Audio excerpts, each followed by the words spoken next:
Okay, so this is the comedy poker deal, and this is based on. Sorry, comedy? Yeah. Do you know what? It does get a good reaction. It does get a big laugh. All right.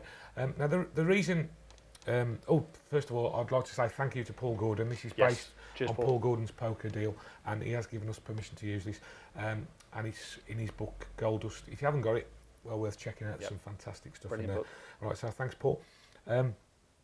What I found, and I think you agree with me, I hope you do, certainly in the UK, people, they think they understand poker, but they don't really think, they don't get some of the hands. Yeah. Like the best hand, a lot of poker deals, you end up with royal flush in spades, right?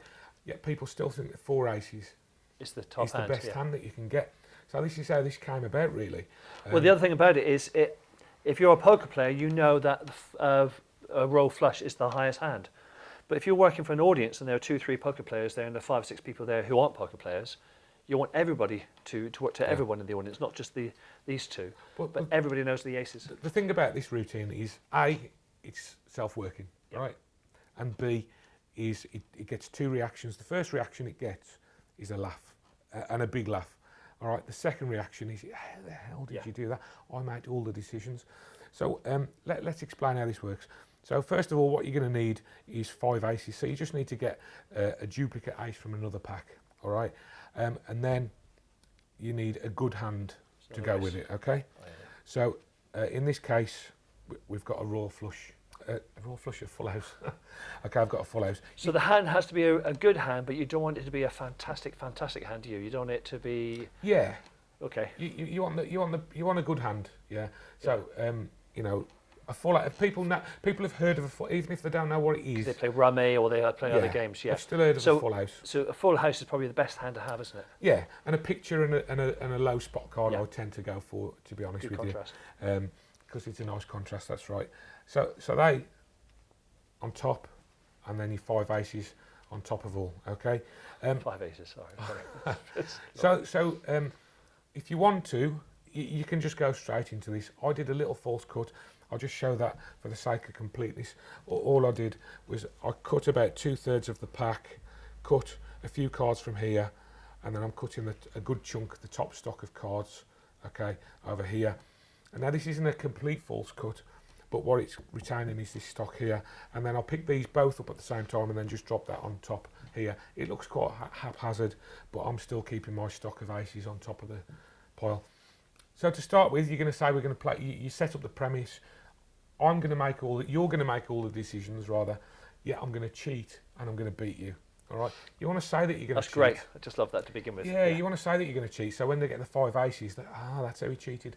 Right. So you just deal out 10 cards. So 1, 2, 3, 4, 5, 6, 7, 8, 9, 10. We don't need these. And that reverses the stack then. Yeah, for the aces. So that brings the aces to the bottom.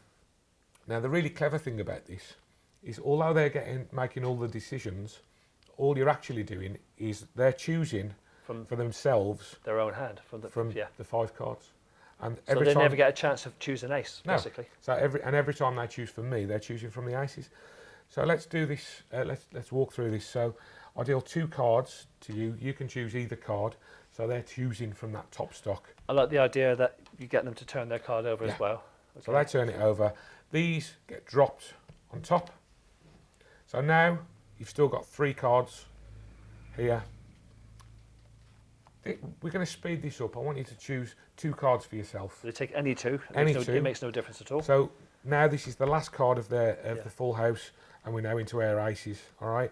So these get dropped on top. So every time a card they choose 1 or choose 2, whatever's left you put the drops on top. Yeah. Keep that formula all the way through. Yeah. And now it's the exact same thing repeated, but they're choosing a card for you. Okay.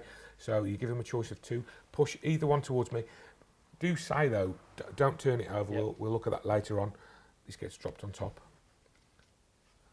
This time again, just push 2 towards me. So keeping the same formula. Yeah. So exactly the same on top. We're now back into our 2 cards for the full house. So again, choose a card for yourself. This one. On top, we're back to our 2 aces. Choose one more for me. This one. This one here. So now this gets dropped on top. I know that the ace is on the bottom, okay? Now, all you've got to do is mix them up a few times and making sure that you remember where the ace is, all right? So I always keep the ace at the bottom because it's easy. Or they don't have to mix them up depending if they You don't have to. No. It's a very simple thing to just keep track of where that ace is, but if you don't want to, you can just go straight into it, but the ace is always here, right? So now I'm going to use an equivoque or magician's choice to force the ace onto myself, all right? Now the way I do this is I want you to put a finger on either card and then just lift up a finger. Perfect, okay? So if you want to push mine over and draw your and turn your card over here. If the opposite happens, okay, so lift either finger, perfect. Drag that one back. Yeah. So Yeah. they don't know what's going. They don't know what's. So they don't know what's going to happen. They end up with a full house, and you end up with the 5 aces. Now, very briefly, if you like the idea of doing this routine, but you don't like the idea of always winning and the magician always winning and so on, you can reverse the outcome. Okay, so you act like you're doing really well and you've got a full house.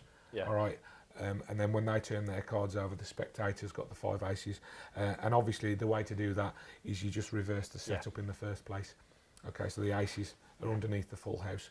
That works as well. It's nice. It does get a good reaction. Well, sometimes when I do this routine, which I use quite often, is I turn around and say at the beginning, I said I was going to cheat. But if you think about it, I didn't choose any of the cards. You chose every single card. You chose my cards and you chose your cards. So who's the real cheat? Yeah. And people like that. You're empowering the spectator, so just something to think about. So that's the comedy poker deal. Thank you very much. Yeah.